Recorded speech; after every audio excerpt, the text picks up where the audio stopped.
안녕하세요. 신혜원 고지신이에요. 피디님 얼굴 왜 이렇게 부었슈? 피디님 빨리 화면 좀 봐요. 잘하네. 왜 이렇게 피디님 왜 이렇게 얼굴이 부었슈? 너만 하겠냐? 저는 안 보는데요. 얼굴이 살이 쪄가지고. 그래서 제가 그 붓기를 빼고 또 살이 좋은 음식을 길러왔어요. 네. 그냥 해요. 원래 하던 대로. 이상한 컨셉 넣지 말고. 그래서 제가 오늘 직접 기른 무순을 갖고 왔어요.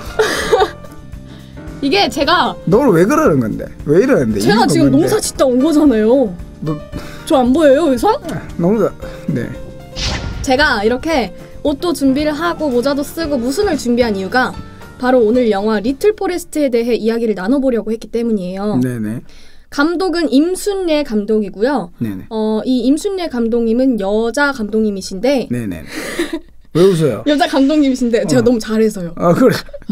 네, 알겠어요. 잔잔한 영화를 많이 만드시기로 유명하신 분이죠. 네네네, 맞아요. 그럼 영화에 대해 설명 좀 해주세요. 영화는 주인공 김태리가 회원으로 나와요. 네. 근데 이 회원이 서울에서 고시 공부를 하면서 알바를 해요. 뭐 되게 서울 생활이 뭐 조금 쉽지만은 않겠죠. 시험 공부도 해야 되고 알바를 하면서 진상 손님도 만나고 집에 가면 아무도 없고 냉장고도 텅텅 비어 있고. 그런데 그 와중에 남자친구는 있었거든요. 네네. 능력자네요. 그니까. 네. 근데 뭐 욕했니? 아니야. 그런데 남자친구는 합격을 하는데 혜원이는 불합격을 해요. 뭐를 합격해요? 고시 공부를 하는데 네. 불합격을 해요. 네. 남자친구한테 이 사실을 뭐 말해야 될지 아니면은 뭐 자기도 똑같이 열심히 했는데 약간 현실에 완전 부딪힌 거죠. 그래서 이제 더 이상 갈 데도 없고 다시 준비를 해야 하나 막 머릿속이 복잡해지는 찰나에 옛날에 자기가 살았던 고향으로 내려가요. 근데 고향으로 내려가서 보니까 그곳에는 오랜 친구인 재하 류준열과 은숙 진기주 씨가 기다리고 있던 건 아니죠. 그냥 그들만의 삶을 살고 있었어요. 그래서 셋이서 다시 만나가지고 청춘들이 시골에서 사계절을 보내는 이야기입니다. 그 주인공인 김태리 씨? 네. 도피를 하고 내려간 거네요, 그러면. 그죠? 실패하고 도피하고 내려간 거잖아요. 그럴 수도 있는데 네. 어떻게 좀 보면 힐링을 하기 위해서 간 거 아닐까요? 뭐 재충전을 하고 다시 올라갈 수도 있는 거잖아요. 사실 여러분 귀농이 쉬운 일은 아니에요. 쉽지도 않고 도시의 삶이 힘들어서 도피를 위해 시골에 내려간다는 거는 정말 사실 말이 안 되는 이야기거든요. 이 영화가 사실 그런 것을 보여주려고 했다기보다는 도시 삶 속에서 찌들려서 정말 경쟁과 물론 농촌에도 시골에도 경쟁은 있겠지만 너무 치열한 20대 30대의 삶들이 도시 속의 삶이 지금 사는 우리 젊은 청춘들의 정신에 어떤 영향을 끼칠 수 있는가라는 질문을 감독님이 던지시고 싶으셔서 그런 게 아닌가라는 생각이 들어요.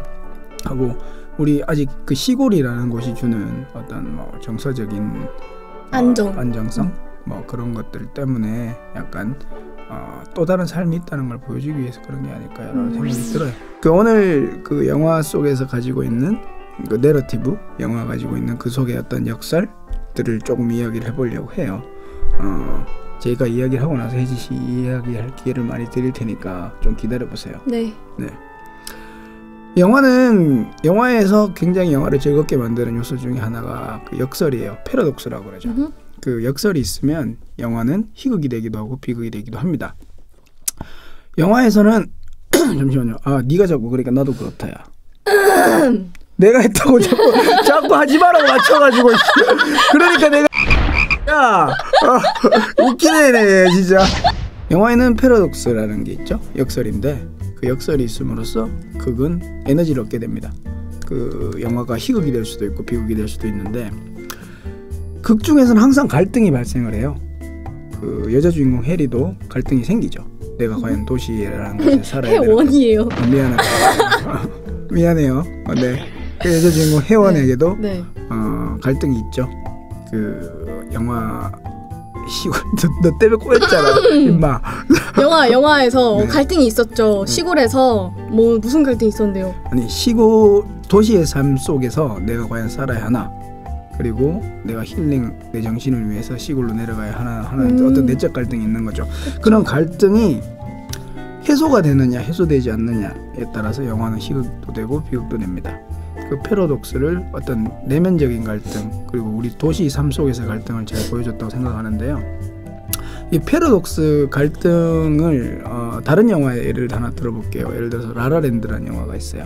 라라랜드 영화를 보면 그 남자 주인공이 키보디스트죠. 피아니스트. 피아노를 치는데 저도 잘할 것 같아요. 네. 그렇겠죠. 그 속에서 어떤 패러독스가 있어서 그 영화가 비극이 되냐면 음악을 너무 사랑하는 남자는 밴드를 하지 않으면 그녀와 함께 살 수가 없어요. 그 자기가 스스로 하고 싶은 재즈라는 음악이 있는데 그 외에 어떤 상업적 밴드를 해야만 해요. 왜냐하면 자기는 돈이 없으니까. 돈이 없으면 여자친구와 물질적인 것을 충족하는 삶을 살 수가 없어요. 그런데 밴드를 하게 돼도 그녀하고 함께 있을 수가 없어요. 왜요? 왜냐하면 시간이 없어져 버리니까. 함께 나눌 수 있는 시간이 없고 그러니까 물질과 비물질의 갈등이 생기는 거예요. 그런데 이건 패러독스예요. 이거를 하면 어떻게 함께 할 수 없는데 하지 않아도 함께 할 수가 없게 돼요. 네, 그런 패러독스가 있어서 이 영화는 그 패러독스가 해소가 되지 못해요. 갈등이. 그래서 영화는 비극으로 끝납니다. 이게 뭐 사실 비극이란 것도 생각이 나름인데 서로 행복한 삶을 선택했기 때문에 비극이라고 할 수는 없겠지만 보는 시청자 입장에서는 두 사람의 사랑이 이루어졌으면 좋겠는데 라는 생각이 드는데 그렇지 않기 때문에 비극이 돼요. 왜냐하면 이건 결국 이 패러독스가 해결되지 못했기 때문이에요. 이 영화 리틀 포레스트에서도 이런 물질과 비물질의 충돌이 일어납니다. 어떤 부분에서요? 그러니까 그 주인공 혜원이가 주인공 혜원 씨가 나는 처음에 어떤 갈등이 생기냐면 나는 도시에 살지 않으면 행복할 수가 없어요. 왜냐? 도시에서 자기가 살아왔고 그 속에서 자기가 할 수 있는 것들이 정해져 있어요. 시험 그리고 물질적인 거죠. 맞아요. 자기는 거기서 취업을 해야 되고 다른 사람들에게 떳떳하게 보여야 하고 나는 성공해야 된다는 게 도시 속에서만 이루어지는 거예요. 그런데 도시에 살게 되면 또 행복할 수가 없게 돼요. 도시에 살지 않으면 행복할 수 없는데 도시에 살게 돼도 행복할 수 없어요. 왜냐? 공감된다. 왜냐하면 아까 말씀하셨듯이 비어있는 냉장고와 그 삭막한 삶들 행복할 수가 없게 되는 거죠. 그 패러독스가 빠져요. 이 패러독스를 해결하기 위해 이 주인공 혜원은 시골로 떠나는 선택을 하게 됩니다. 그러면은 결국은 패러독스 해결하기 위해 자기는 한 가지를 포기를 하는 거죠. 바로 물질적인 것, 도시적인 삶을 포기를 합니다. 그 포기가 괴롭게 되고 힘들게 된다면 그게 결국은 똑같은 비극이 되겠지만 사랑처럼 포기할 수 있고 없고의 문제가 이 어떤 두 사람의 관계 속에서 나타난 것이 아니라 내적 갈등이고 충분히 해소할 수 있는 부분이라 이 혜원이는 시골에 감으로써 이 역사는 해결되고 영화는 희극이 되는 겁니다. 그래서 영화 자체의 줄거리가 즐겁고 와닿게 되게 되는 거죠. 개인의 행복을 찾는 영화예요. 리틀 포레스트는 어떤 누군가와의 어떤 관계 속에서 뭐 행복을 찾거나 어떤 뭐 사랑이나 감정을 설명하는 것이 아니라 개인의 행복을 찾는 이야기라 도시에 살지 않으면 나는 행복할 수 없다는 전제는 파괴됩니다. 그렇기 때문에 행복할 수 있는 가능성이 생기게 되죠. 그렇기 때문에 리틀 포레스트는 따뜻하고 보기 좋은 영화가 되는 겁니다. 어찌됐든 영화 설명은 여기까지 하고 이 리틀 포레스트 속에서 시골의 삶을 선택했다는 게 그 청년이 시골의 삶을 선택했다는 것은 사실 쉬운 일은 아닐 거예요. 그렇죠. 도시에서만 살아왔고 맞아. 도시 환경에 익숙해져 있는데 그렇다면 시골에서 내려가고 싶은 청년이 아까 혜지 씨께서도 공감이 되고 나도 그랬으면 좋겠다는 생각이 들었듯이 꽤 많은 분들이 귀농을 생각하시는 분들이 있으실 거예요. 맞아요. 근데 그럼에도 불구하고 가서 적응하기는 쉽지는 않습니다. 그렇다면 그들을 위해서 우리 정부가 마련하고 있는 정책이나 이런 것들은 혜지 준비해 오셨겠죠? 당연하죠. 네. 지금 제가 부스 밖을 뛰어나간다 해도 농사를 지을 수가 없을 거 아니에요. 그렇죠. 그래서 또 영화 속에서는 사실 예쁜 장면들만 가져왔을 거예요. 현실은 그럴 수가 없으니까. 그래서 그에 걸맞는 약간은 현실적인 정책을 제가 찾아왔습니다. 어떤 정책이 있던가요? 영농정착 지원금 정책이에요. 이 정책이 도움이 많이 되는 것 같아요. 아무래도 올해 지원율만 보더라도 1,200명을 선발하는데 3,300명이 지원해가지고 3대 1의 경쟁률을 보였다고요. 정책 지원금을 받기 위해서. 네. 네네. 이게 어떤 지원을 해주는 거냐면 월 최대 100만 원, 최장 3년간 지원해주는 정책인데요. 만 18세 이상에서 만 40세 미만의 청년, 영농 독립경영 3년 이하 독립경영 예정자이신 분이 지원을 받을 수 있습니다. 아예 처음부터 농사를 지어보겠다고 하신 분들은 지원받기가 좀 힘들겠네요. 그런데 일단 그 농사를 지을 때 땅이 있어야 돼요. 네. 그러니까 그게 내 땅이 아니더라도 나의 이름으로 빌린 땅이거나 어쨌든 땅이 있으면 비교적 쉬운 것 같아요. 제가 봤을 때. 무작정 내려갔을 땐 지원받을 수 있는 것이 아니라 철저한 준비를 하고 그쵸. 그에 대한 자기가 이 농촌의 삶에 시골이라고 얘기하니까 조금 애매하긴 한데 그 자기가 이제 농업을 하겠다는 마음이 명확하게 있는 사람들에게 지원을 해주겠다는 정책이에요. 그런 분들에게 더 도움이 되고 더 지원을 잘 받을 수 있는 정책이죠. 뭐 좀 더 자세한 이야기 해주실 거 있으세요? 아니면 자막으로 나가요? 신청 기간에 맞춰서 네네. 신청을 해야 하는데 농림사업정보시스템 홈페이지에서 통해서 가능해요. 자세한 문의는 밑에 번호가 나올 거예요. 네. 제가 여기 전화해봤는데 진짜 친절하더라고요. 해봤어요?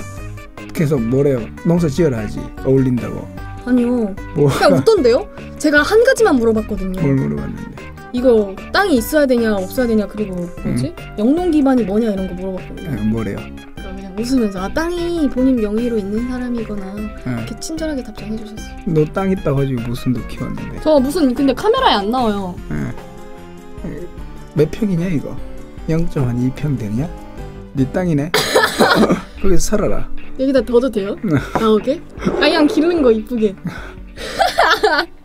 앞으로도 더 이런 시골로 내려가고 싶어하는 도시의 청년들을 위해 또 더 많은 정책들이 생길 거라고 믿어 의심치 않고요. 사실 우리가 이 리틀 포레스트라는 영화에서 본 것처럼 과연 행복이 무엇인가라는 문제를 돌아볼 필요는 있다고 생각을 합니다. 과연 우리가 생각하고 있는 남들이 만들어 온 기준이 그것만 우리 삶에서 행복한 기준인 것인가? 그리고 이 도시라는 곳에서 사는 물질적 성공만이 우리가 삶을 추구할 때 행복의 기본인 것인가? 요즘은 다 그렇게 얘기를 하잖아요.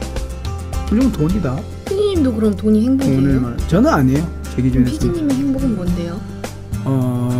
저는 저 스스로가 찾는 어떤 만족감이 있어요. 그게 What? 다양한 것들이 있는데 이게 꼭 필요하니 지금 여기서 이거 할 말이? 그거는 시청자분들은 궁금해하지 않아. 네가 궁금해하지. 그 나중에 내가 따로 말해주면 되지. 뭘 여기서 묻고 그러냐 얘기를 하고 있는데 꼭 잔소리를 하게 만들어요. 시청자 여러분 죄송합니다. 얘가 자꾸 이래요. 진행은 네. 오늘은 영화 리틀 포레스트를 가지고 청년 창업 농업 지원금 정책에 대해서 알아봤어요. 그러니까 취업이 안 된다, 인생이 너무 힘들다, 뭐 이런 생각은 시장 온고지신에서 유익한 정책, 그리고 에코빵빵에서도 여러 유익한 정책을 이런 거 말해도 되죠? 그러니까 KTV 온앤온에서 만나보실 수 있습니다. 이렇게 여러분들이 정책 방송을 보고 많은 힘을 얻으셨으면 좋겠습니다. 제가 더 유익하고 더 재미있는 정책들 많이 준비해 올게요. 감사합니다. 좀 많이 클로징은 늘었네. 됐어요? 그치? 안녕.